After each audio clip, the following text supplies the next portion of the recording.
mito es un sinónimo de, para decirlo en términos castizos, de patraña. Mito es una patraña. Para decirlo en términos un poquito más finos, un mito es una creencia generalizada, muy extendida en la sociedad, pero falsa. Lo primero que hay que plantearse a la hora de montar mitos es si son patrañas, si son creencias falsas, ¿por qué pervive? ¿Por qué sobrevive? Si nos ceñimos al ámbito de la economía, ¿por qué estos mitos económicos que voy a intentar desmontar? ¿Por qué hay que desmontarlos? ¿Por qué no se derrumban solos?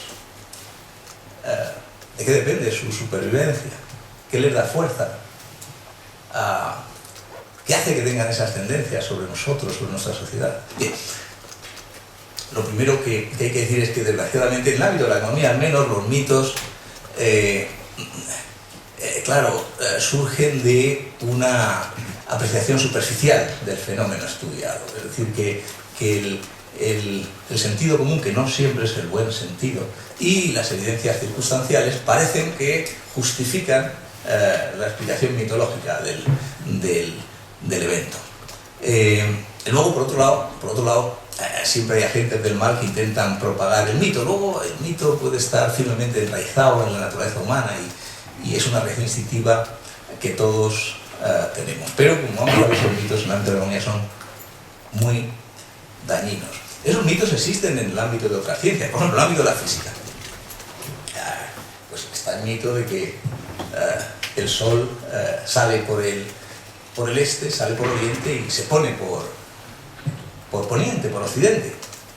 Dígale usted a un campesino que no tiene información que lo que se mueve es la Tierra y no el Sol. De forma que la apreciación superficial del fenómeno nos dice que el Sol da vueltas a la Tierra. Hay que estudiar, hay que adquirir conocimientos para no caer en la tentación de ese mito, y sobre todo lo que no hay que hacer nunca es dejar que nuestros sistemas de política se dejen llevar por estos mitos. Quizás el mito no lo vamos a poder erradicar de la mente humana, y los mitos que yo les voy a contar en el ámbito económico van a acompañarnos siempre. Siempre habrá individuos que desgraciadamente en su gran mayoría crean en los mitos. Pero de la misma manera que la mayoría de la sociedad cree que el Sol sale por el este y se pone por el oeste, hay que intentar que nuestros sistemas no funcionen como si el mito fuera verdadero. Si fuera así, claro, no habría habido viajes espaciales, ni viajes en avión, ni siquiera viajes en barco. Bien, yo me voy a concentrar en los mitos que yo considero más dañinos para el funcionamiento de nuestra sociedad, y los mitos que, en mi opinión, están más relacionados con la vida empresarial, con la actividad empresarial. El primer bloque serían los mitos en el mercado de trabajo. ¿Cuáles son los mitos sobre el funcionamiento del mercado de trabajo español? La primera familia de mitos yo la agruparía en la creencia muy extendida, y como espero demostrar, y todo el mundo sabe, falsa, aunque la gente no sepa que lo sabe, de que cuanto mayor sea el nivel de protección social del trabajador, mayor será su bienestar. Es un mito muy extendido. Dicho de otra manera, cuanto más se proteja al trabajador frente a la pérdida de su trabajo, con indemnizaciones lo más alto posible, con subsidio de paro lo más alto posible, mejor será su bienestar. Cuanto más se proteja al trabajador con un convenio colectivo que cubra todos los posibles movimientos de su vida laboral, mejor será para el trabajador. Cuanto más alto sea el salario mínimo interprofesional que tiene una sociedad, mejor será para el trabajo. En resumen, cuanto más alta sea la protección social, el nivel de protección social, mayor será el bienestar del trabajador. Bueno, esto es un mito, esto es falso. Esto es falso. Y si nuestro sistema de política social seguía por este mito, el trabajador se verá fuertemente desprotegido. Justo lo contrario de lo que dice el mito. Dice, desgraciadamente en España, nuestro sistema de política económica se ha guiado por este mito, por esta familia de mitos en el mercado de trabajo. Si fuera verdad esto, España es evidente el país que está a la cabeza de los índices de protección social. España es el país donde más protegido socialmente está el trabajador, de todo el mundo. A nivel de despido, coste de despido. España tiene los costes de despido más elevados del mundo. La reforma reciente del mercado de trabajo ha situado los costes o indemnizaciones por despido procedente en niveles similares a los de algunos países de nuestro entorno. Los despidos por razones improcedentes, los costes de despido por despido improcedente en España son muy elevados, pero hay otros países que son igual de elevados. El problema es que en España el porcentaje de despidos improcedentes dentro del total de despidos llega a ser el 90%, ahora está en torno al 60-70%, mientras que en el resto de países de la OCDE no alcanza el 10%. Entonces, cuando calculamos el coste efectivo de los despidos en España, nos encontramos con cifras que no tienen parangón en ningún otro país desarrollado. Por lo tanto, tenemos los costes de despido mayores del mundo. Estructura del subsidio de paro. En España tenemos un subsidio de paro, cuando lo medimos en proporción al salario que se percibe antes de estar en el desempleo, o cuando lo medimos por la duración del subsidio, que es similar al de otros países avanzados. Es similar. No es mayor, no es menos tampoco, es similar. Sin embargo, en otros países hay un control mucho más severo de las prestaciones, de forma que se obliga a que los trabajadores, cuando tienen una oferta de trabajo similar al trabajo que hayan perdido, lo acepten. Si no pierdan subsidio. En España no se controla esto, no tenemos sistemas para controlarlo, no tenemos recursos, no existe esta tradición. Creo que en toda la historia de la Seguridad Social solamente ha habido 2 trabajadores en toda la historia que han perdido subsidio por no aceptar un trabajo equivalente al que tenían. Estos porcentajes son mucho más elevados en otros países.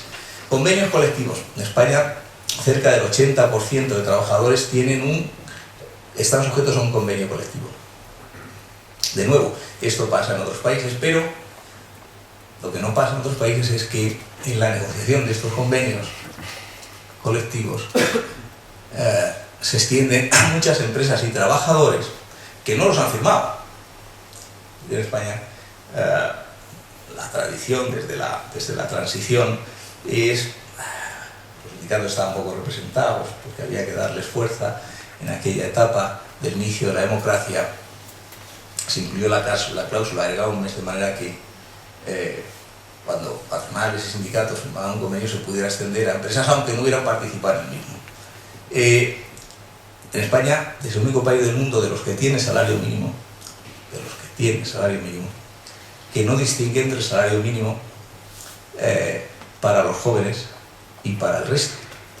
Todos los países que tienen salario mínimo, todos, absolutamente todos, tienen un salario mínimo para los jóvenes que es inferior al que tienen para los trabajadores de mayor edad. España es el único país del mundo que tiene un salario mínimo común desde el año 98 para todos los trabajadores con independencia de la edad. Bueno, después de ver estos niveles de protección social nos deberíamos encontrar con que los jóvenes en España son ricos porque tienen salario mínimo más que en otros países, que los trabajadores son todos ricos porque tienen este nivel de protección social, que en definitiva, de acuerdo con el mito, ¿verdad?, el bienestar de los trabajadores españoles tiene que estar muy por delante del de cualquier otro país. ¿Cuál es la realidad del mercado de trabajo español que todos ustedes conocen? Creo que conviene recordarla. Si yo analizo la tasa de paro media en los últimos 40 años en España, la tasa de paro anual media, me cojo las tasas de paro anuales de los últimos 40 años y hago el promedio, me encuentro con una tasa de paro anual media en España del 15%. 15%. Si yo calculo la tasa de paro anual media en Estados Unidos, en este periodo me encuentro con un nivel del 5%. Si yo me cojo la tasa de paro anual media en los 8 países más ricos de la Unión Europea, quitando España, me encuentro con el 4%. Es decir, este nivel excesivo de mal diseñado de protección social no solamente no ha protegido al trabajador español, sino que desgraciadamente hace que tenga un nivel de paro no ya más elevado que el resto del mundo civilizado, sino más de tres veces el nivel de paro del resto de países industrializados. Y este nivel de paro tan elevado se hace a base de jornadas de crecimiento, donde el paro se reduce y el empleo aumenta, pero sobre todo a base de costosísimas etapas de caída del empleo y aumento del paro. Fíjense ustedes lo que ha ocurrido en España en comparación con otros países en esta crisis. Si comparamos el nivel de empleo de España en el año 2007, el 2007 fue un año de pleno empleo, el último año del boom, y comparamos el nivel de empleo que teníamos en ese momento con el nivel de empleo en el punto más bajo de la crisis, en la cima de la crisis, en el fondo de la crisis, en España se alcanzó en el primer trimestre de 2013.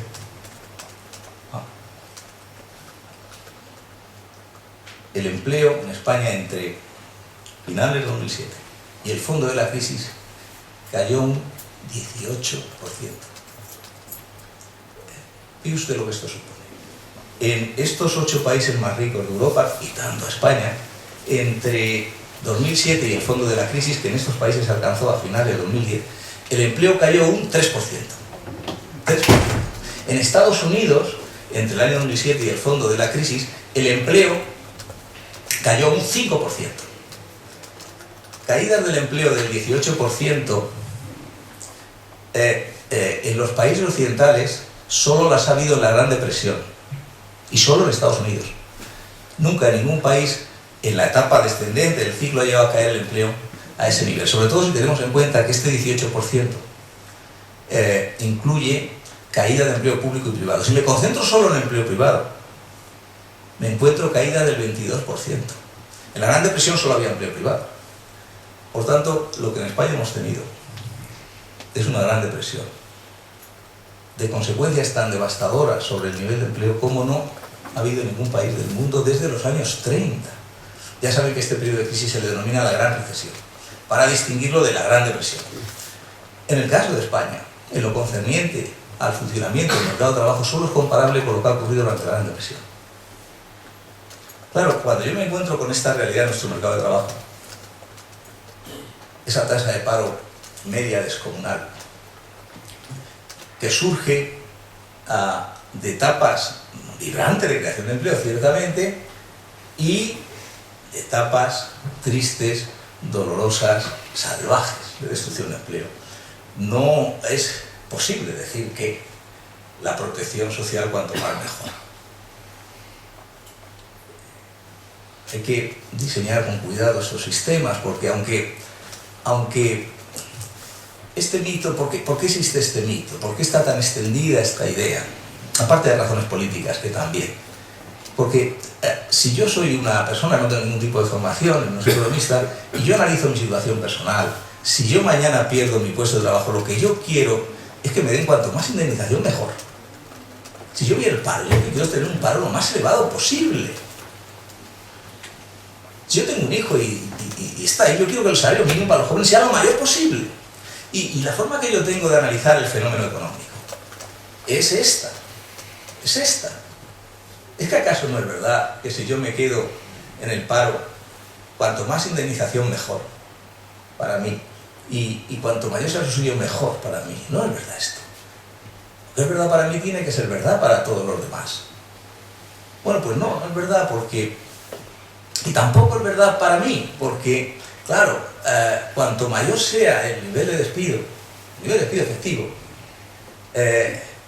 claro, menor será la propensión a contratar menores posibilidades tendré de encontrar empleo.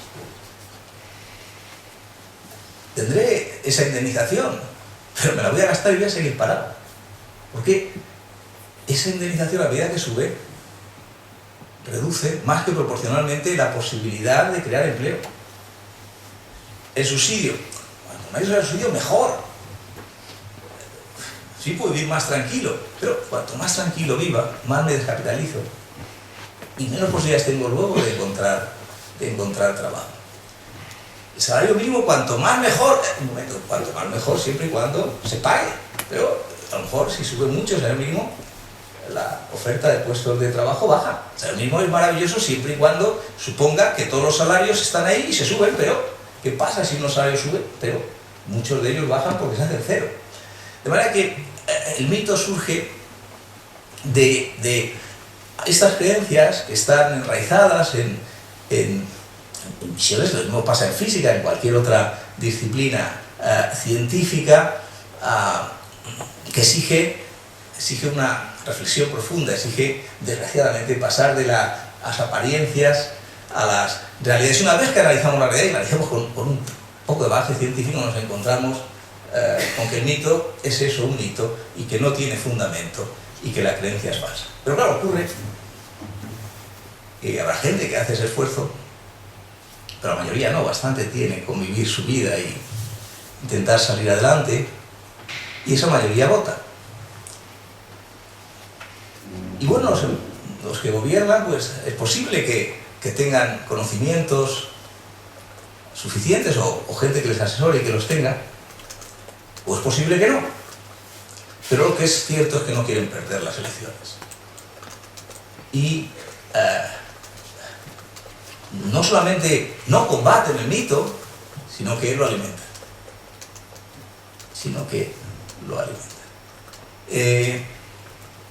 Esta es la primera familia de mitos en el mercado de trabajo. Déjenme que muy rápidamente les diga otra segunda familia, que es la pseudoexplicación de este primer mito, que a su vez es un mito. El problema del mercado de trabajo español no es reconocería que en parte es la elevada protección social, sobre todo en lo concerniente a los costes de despido, pero sobre todo es la dualidad. El problema del mercado de trabajo español es la dualidad, es los contratos temporales, es esa dualidad entre parte de la población que trabaja sin ningún tipo de cobertura, sin ningún tipo de protección, con salarios precarios, y la otra parte, sobreprotegida, con una protección excesiva. Quizá admitirían algunos de estos artífices de esta pseudoexplicación, pero ahí está el problema. Ese es el problema, excesiva temporalidad. Añadirían los autores de esta pseudoexplicación, algunos de ellos economistas, por cierto, dirían el 90%, cerca del 90% de los contratos que se crean son temporales. Cada vez que se publica una EPA, ya sea mensual o trimestral, ya les garantizo que van a ver frases como esta: 90% de los empleos que se crean son temporales. Sí, se han creado no sé cuántos, pero el 90% son temporales. Fíjense ustedes, esto es una pequeña acotación. El porcentaje de contratos temporales dentro del total está en torno al 26-27%. Es decir, de todo el stock de empleo en España, el stock de trabajo temporal está en torno al 26-27%. Si esto es así, ¿cómo es posible que el 90% de los contratos que se crean sean temporales? Es que es verdad, además, el 90% de los contratos que se crean son temporales. Pero el porcentaje de contratos que se destruyen también son temporales, es decir, que se destruye otro tanto. Se crea un 90% de contratos temporales cada año, bien, pero se destruye otro 90% de contratos temporales. De forma que al final lo que nos encontramos es que curiosamente el empleo fijo puede aumentar.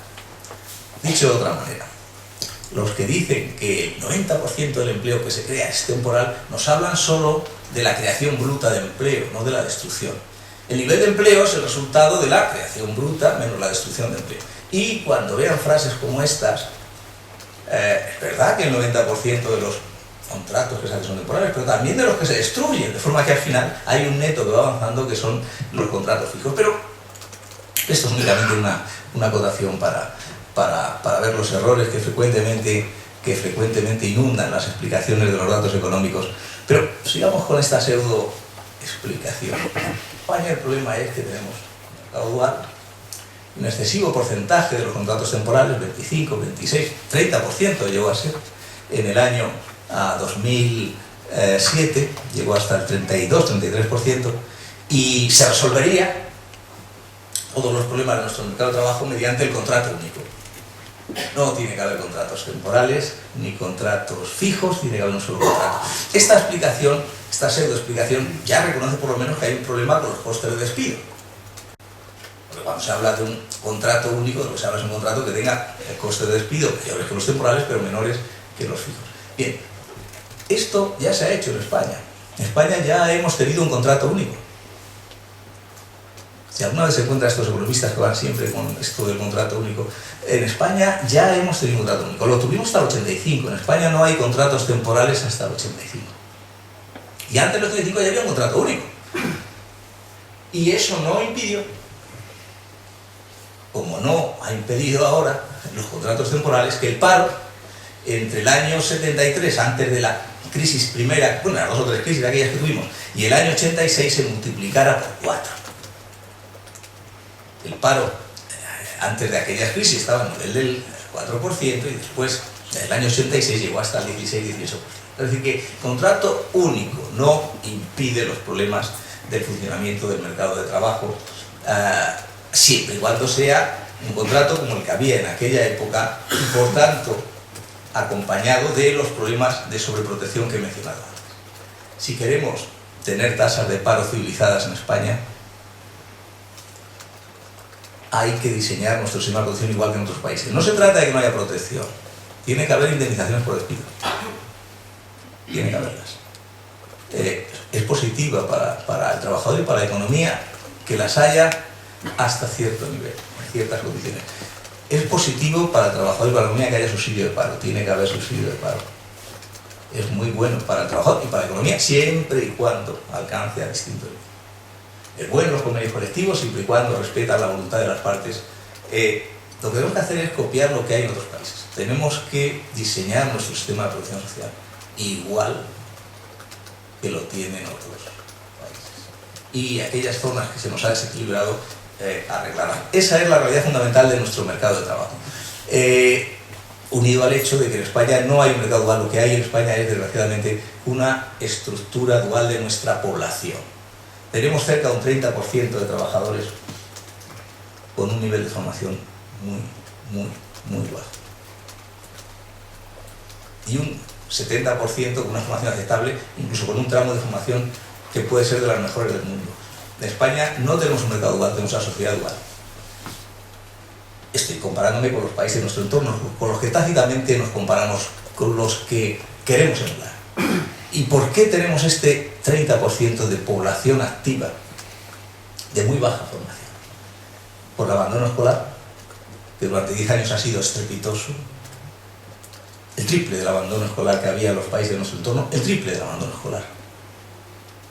El triple del abandono escolar, y esto durante muchos años, durante más de 10 años.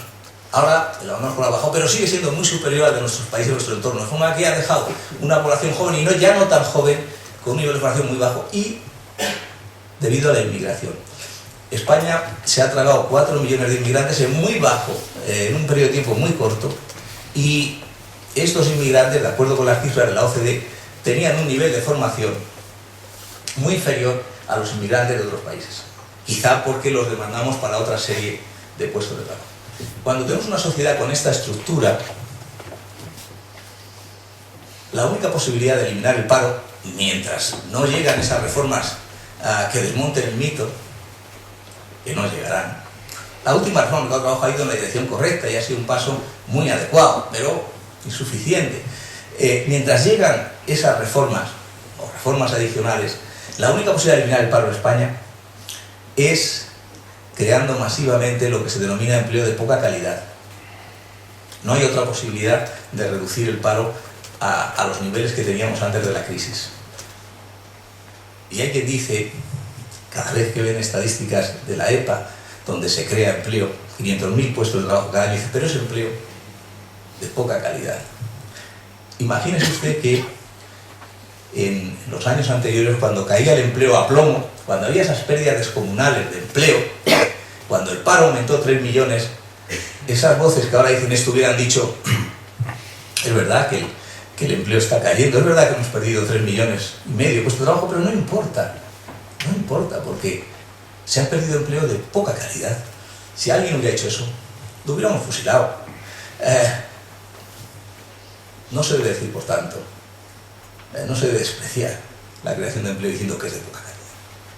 A mí eso me parece una ofensa descomunal, sobre todo para los trabajadores, que para muchos de ellos es su única posibilidad de empleo. Esto tenemos que entenderlo bien. Tenemos más de 4 millones de parados, de los cuales más de un 35% tienen un nivel de formación muy bajo, muy bajo.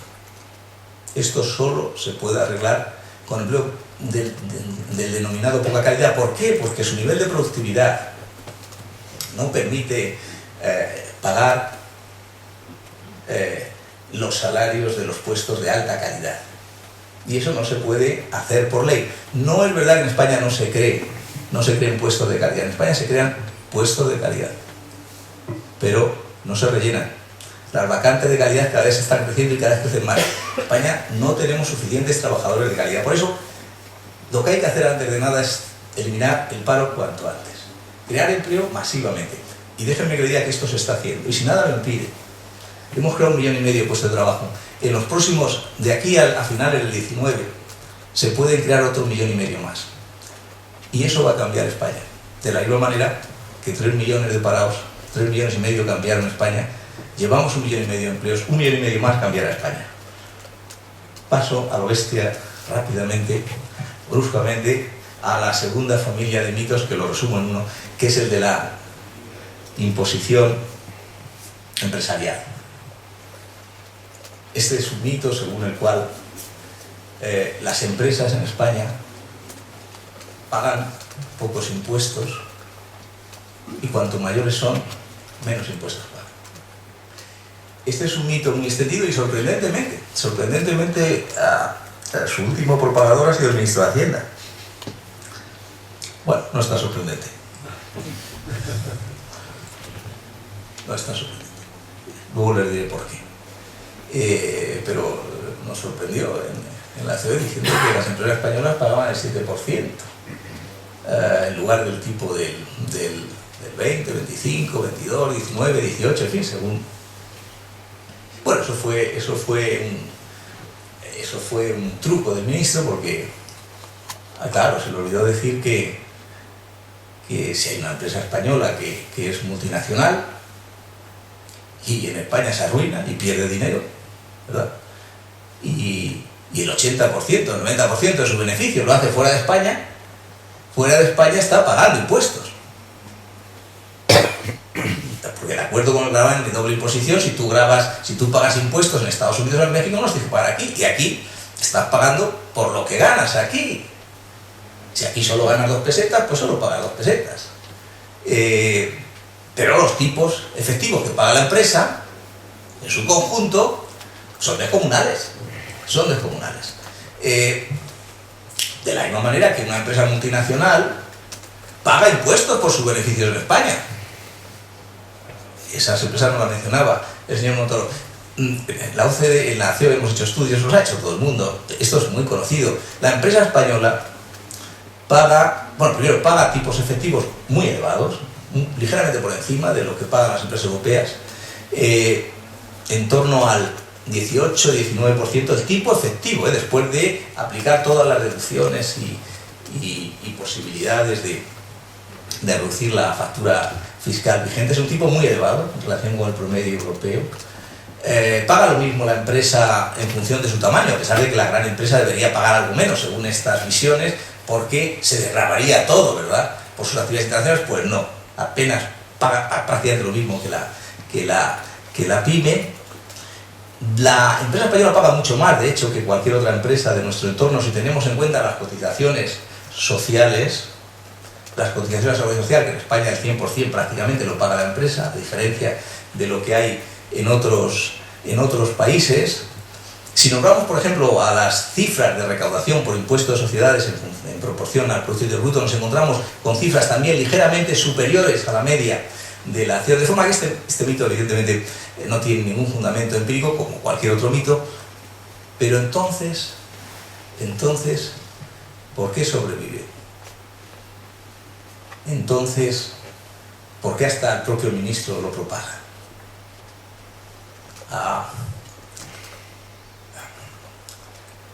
Voy a hacer un secreto a voces. Las empresas no pagan impuestos. Yo no he visto nunca una empresa coger y toda la empresa. Los impuestos los pagan las personas.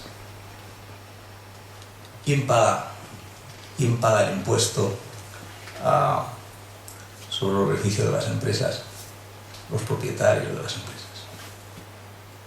¿Pero quién son los propietarios de las empresas? El 90% de las empresas de este país son pymes, son empresas familiares, menos de 10 empleados. Las empresas pierden dinero en su gran mayoría. Pasa que hay vocaciones empresariales a prueba de bombas e incluso a prueba de perder dinero. Dicho de otra manera, la renta media de esos perceptores de beneficios de la gran parte de las empresas de ese país es muy baja. Por lo tanto, no son ricos adinerados los que cobran los beneficios de las empresas que se someten a esa tributación tan salvaje. Pero también es verdad que hay empresas de gran tamaño, de grandes beneficios, por tanto, en algunas ocasiones, muy raras ocasiones, tienen dueños prácticamente únicos. Pero la mayor parte, en su inmensa mayoría, estas son empresas cuyos dueños son los pensionistas y los ahorradores de la sociedad. La mayor parte de las empresas del IBEX, más del 90% del IBEX, no tiene dueño. Los dueños son los fondos de pensiones del mundo, de España también, los fondos de inversión, los ahorradores. Y no necesariamente los más ricos, sino la acumulación de todos los ahorradores. Pero los impuestos sobre beneficios no solamente los pagan los dueños de las empresas, porque claro, cuando una empresa ve que le ponen beneficios muy altos, lo primero que intenta es reducir costes. Una parte de la carga fiscal de las empresas se traslada a los trabajadores. De las empresas o de los proveedores de esas empresas, que también van a ver cómo se frenan sus contratos. Las empresas también trasladan la carga a sus productos, intentan subir el precio de sus productos. Es decir, el impuesto de sociedades, el impuesto de beneficios, no es un impuesto tan progresista como se cree. Es un impuesto que termina recayendo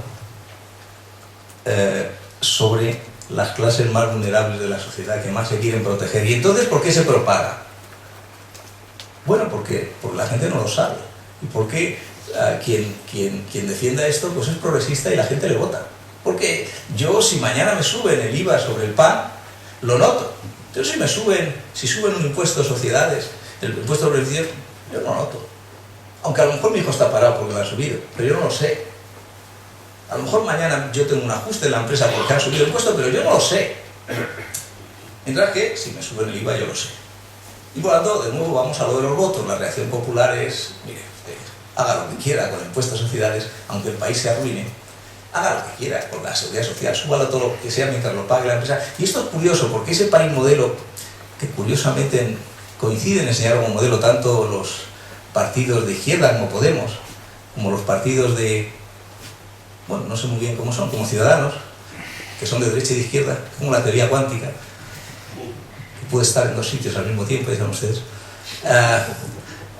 Defienden Dinamarca como el país ideal. En Dinamarca las cotizaciones de la empresa sociedad son cero. En Dinamarca los impuestos de sociedades son mucho más bajos que en España. En Dinamarca, eso sí, los impuestos sobre el consumo no se puede vivir. No se puede vivir si te gusta tomarte una caña y esas cosas. Tampoco hay que exagerar, en fin, tampoco hay que exagerar. Quiero decir que en los países progresistas de verdad, en los países que tienen una visión socialdemócrata del mundo, en los países que se preocupan mucho por la carga que sufren los trabajadores más vulnerables, nos encontramos con impuestos sobre la actividad empresarial muy bajos y cayendo, y con impuestos indirectos muy altos y subiendo.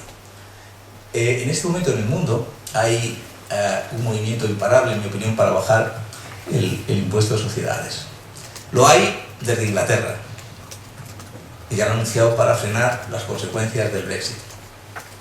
Lo hay en Francia, estaba en el programa de Macron.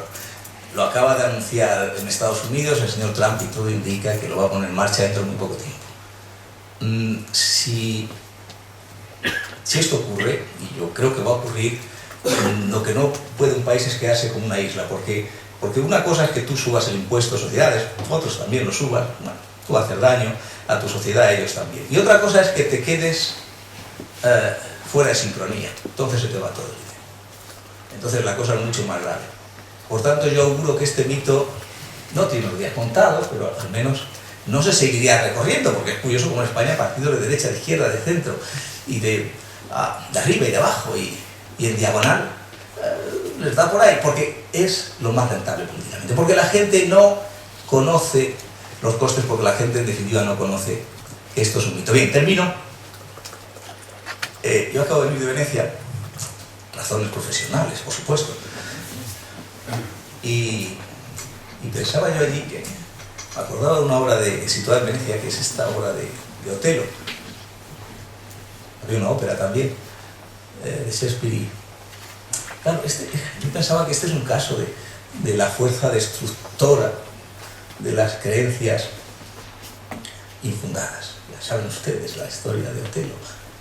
Se deja llevar por un mito, por una creencia infundada. La evidencia superficial parecía indicar que su mujer era infiel. Luego hay un agente del mal, pongan ustedes la etiqueta política que quieran, era Yago, manipulando la evidencia, convenciéndole, haciendo campaña política, en definitiva. Había un agente del bien, Yago se lo carga, Carlucho. Y al final, ustedes saben, la historia termina con la muerte de Desdémona y el suicidio de Otelo. Esto es lo que le pasa a una sociedad cuando se deja llevar por mitos muy peligrosos para su salud económica y social. Con esto termino. Muchas gracias por su atención y no tengo más que decir.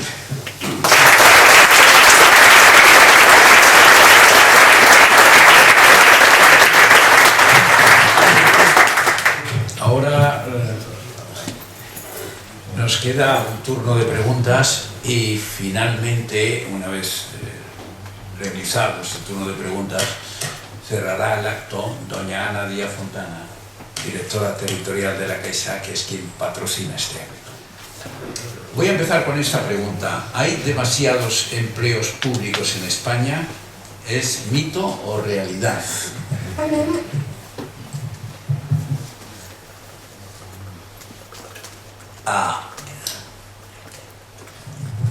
Así planteado puede ser las dos cosas.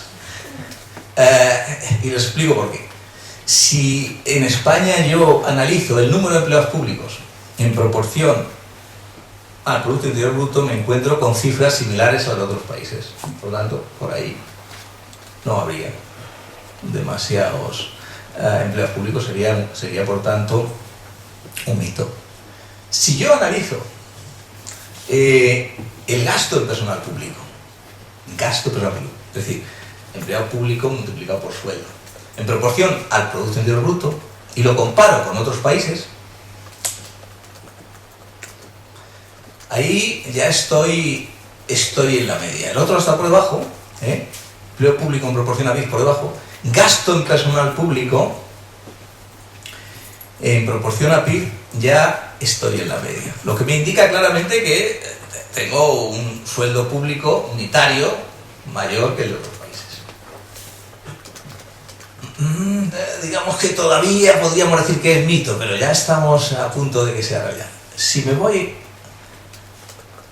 a la proporción que supone el gasto de personal público, del gasto público total, que al fin y al cabo es su output, ahí ya me salgo. Es decir, España tiene un gasto en personal público en proporción al PIB similar al de otros países, otros países. Cuando yo digo otros países siempre estoy pensando en la eurozona, Estados Unidos, los países, en fin, no. Pero claro, cuando yo lo comparo con el gasto público, que al fin y al cabo es el output que gestiona y que produce el empleado público, ya me encuentro que ahí estoy muy por encima de Alemania, por ejemplo. Muy por encima de Francia, muy por encima de Alemania, muy por encima de Alemania. O sea, Alemania, por ejemplo, tiene unos empleados públicos en proporción al PIB mayor que nosotros, tiene un gasto ya de personal público en proporción al PIB menor que el nuestro, pero ya lo que tiene una gran ventaja sobre el nuestro es la productividad del empleo público. Alemania, con ese gasto de personal público, maneja un gasto público mucho mayor. Y luego, finalmente, ¿cuál es el problema con España con el empleo público? No es el número de empleo público. Es, por ejemplo, ahora se acaban de anunciar no sé cuántas plazas de empleo público. ¿En España hace falta enfermeras? Sí. ¿Hace falta médicos? Sí. ¿Hace falta profesores? Sí. Pero lo que no hacen falta, y es donde salimos de los cuadros en otros países, es deberes, ordenanzas, personal administrativo, restaurantes, camareros, etc. Y esto es el grueso de la oferta pública. Estos trabajos en ningún país lo hacen funcionarios. Y aquí el problema es que queremos hacer funcionarios a niveles que en otros países no los hace el servicio público. De manera que tenemos funcionarios de alto nivel, mal pagados, muy mal pagados en comparación con otros países, y tenemos dentro del empleo público una serie de trabajos que en otros países están fuera del empleo público. Con esto dejo en su mente que decidan si es un mito o es una realidad. Siguiente pregunta. ¿Qué impacto económico van a tener las políticas de Trump si se llevan a cabo, sobre todo las políticas aislacionistas?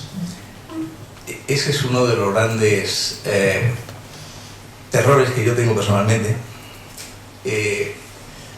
Este mundo que tenemos, con todos sus defectos, con todos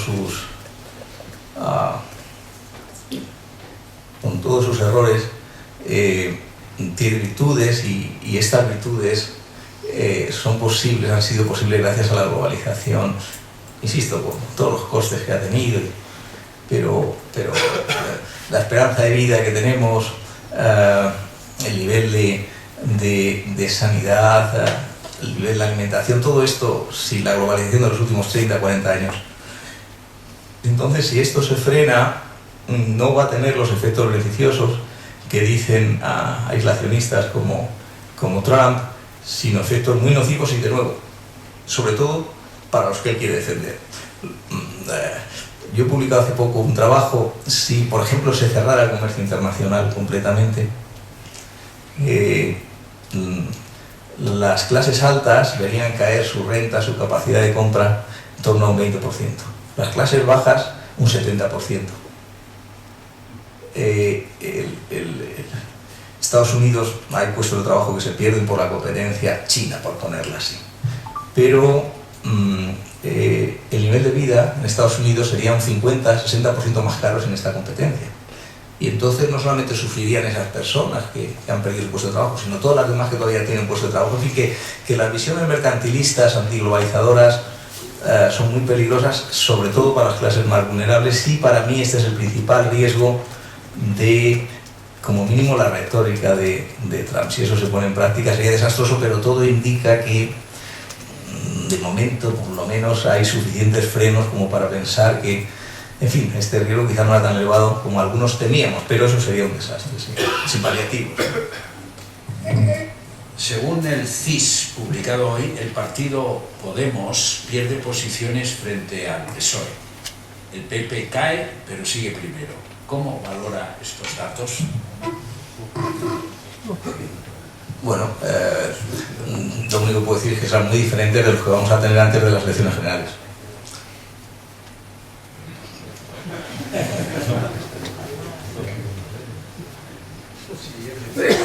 ¿La economía está en la producción mayor o en las infraestructuras del conocimiento o formación? Perdón, sí. ¿El futuro de la economía está en la producción mayor o en las infraestructuras del conocimiento o formación? Sí, bueno, yo creo que lo entiendo así. Sí, las infraestructuras del conocimiento, de la formación, son imprescindibles y son el futuro porque producen cosas, hacen cosas que los seres humanos demandamos. Los seres humanos tenemos el hábito de pedir cosas mejores que las que tenemos y más cosas de las cosas buenas que tenemos. Y cuando lo conseguimos, nos olvidamos de que las queríamos y queremos más. Y esto, que se critica mucho, que tiene un término una variante que ha habido ahora de la economía del bienestar, que se le denomina la moledora hedónica. Somos trituradoras hedónicas. Queremos más y una vez que lo conseguimos, nos olvidamos de que lo queríamos y queremos todavía más y más y más. Ese más no tiene que ser comer más. Ese más no tiene por qué ser más coches. Ese más es lo que cada uno quiera. Puede ser más tiempo libre. Puede ser más viajes. Puede ser más cultura, más música. Lo que cada uno quiera. Pero es verdad que tengamos lo que tengamos, queremos más. Y eso es lo que nos ha permitido salir de las cavernas. Porque el día que alguien encendió el fuego, pues ya no quería que se la apagara. Y quería más. Y ya se le había olvidado que eso fue una gran gesta. Y el día que alguien consiguió hacer una cosa y dispararla, comía ya. Es un instrumento fundamental del progreso humano, aunque sea muy criticado a veces, porque no es bien comprendido. Bien, para conseguir cada vez vivir mejor, para conseguir mejor sanidad, mejor educación, eso también es querer más, cada vez más, cada vez más. ¿Quién le iba a decir a cualquier ciudadano del mundo, hace apenas 40 años, que la esperanza de vida hoy está en torno a los 80 años? Eso era increíble, eso era increíble. Hace menos de 80 años la esperanza media de vida estaba en torno a 40 y pocos años. Por cierto, ahora está bajando en algunos países. Parece que es por el vodka, no sé. Bueno, no he dicho cuál país. Por tanto, necesitamos esas infraestructuras, esos conocimientos, porque es lo que nos permite avanzar y progresar para tener cada vez más de las cosas que deseamos.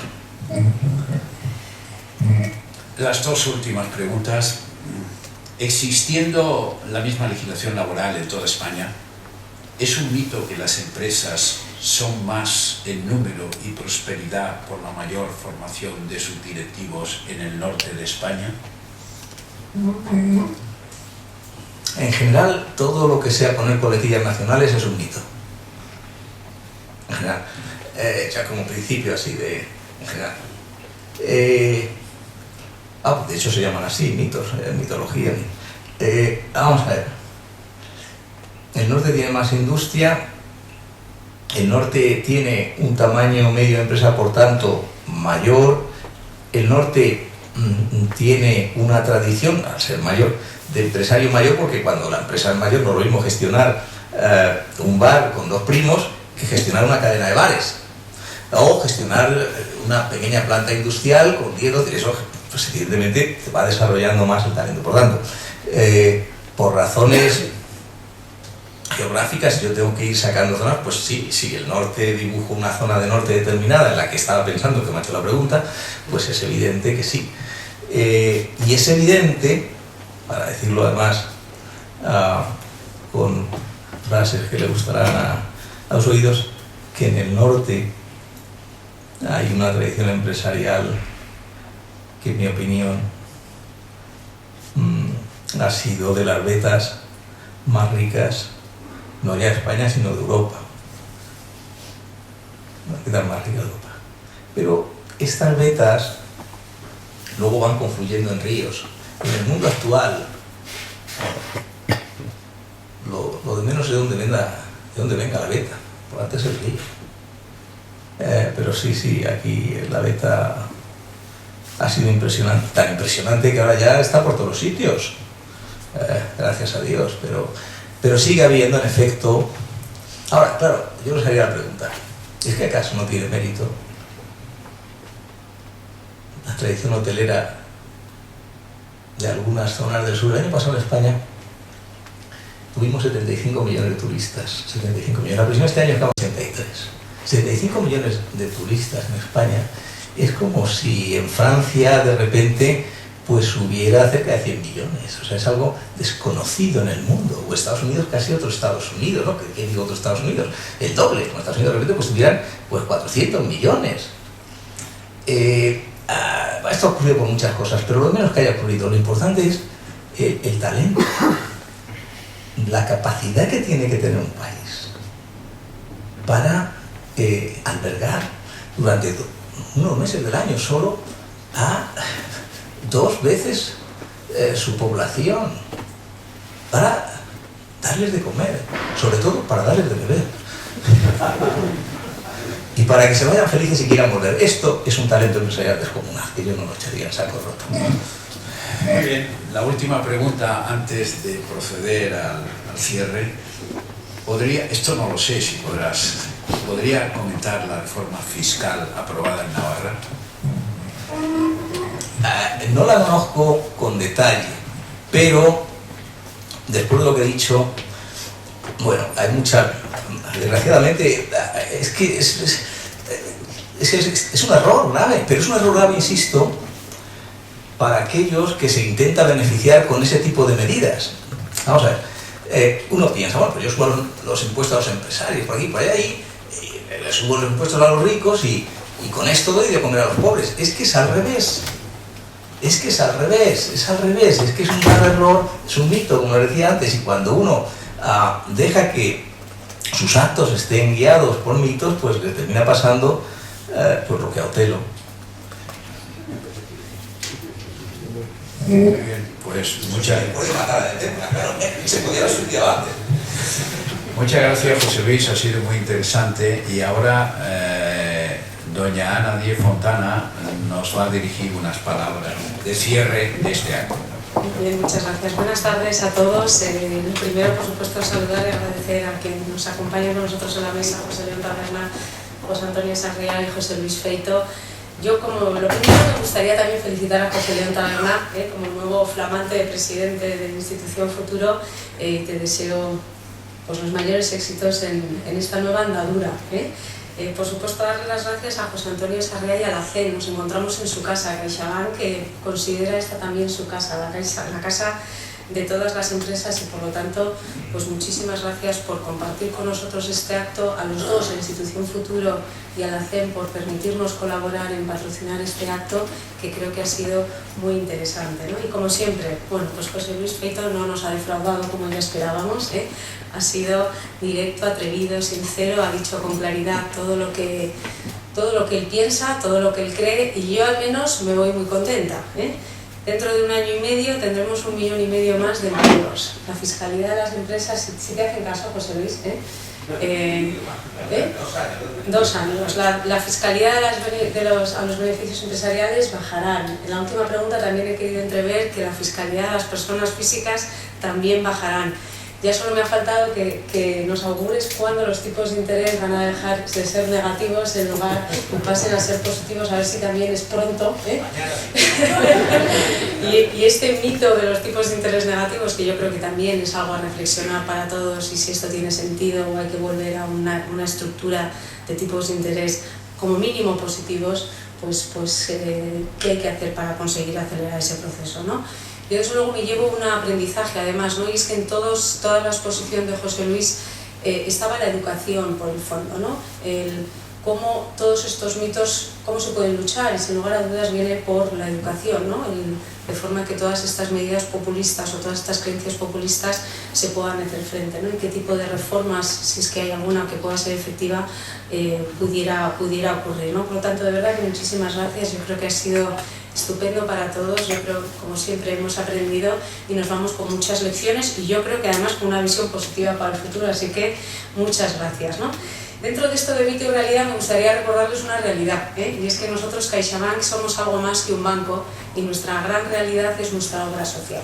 Una obra social que por 9º año consecutivo destina 510 millones de euros a ayudar a hacer una sociedad más justa, con programas sociales y asistenciales De estos 510 millones en los últimos 5 años a Navarra han venido destinados desde CaixaBank 64 millones de euros. Yo creo que son cifras muy importantes. Y como siempre, pues me gustaría acabar dándoles las gracias a todos nuestros clientes. Los clientes de Navarra, casi 400.000, son los que hacen posible esta obra social, estas colaboraciones con Institución Futuro y con la CEN, y por lo tanto darles las gracias por su fidelidad, porque esperamos contar con su fidelidad muchos más años para seguir apoyando a Navarra con nuestro compromiso tan fiel y rotundo. Muchísimas gracias por invitarnos y por esta estupenda presentación.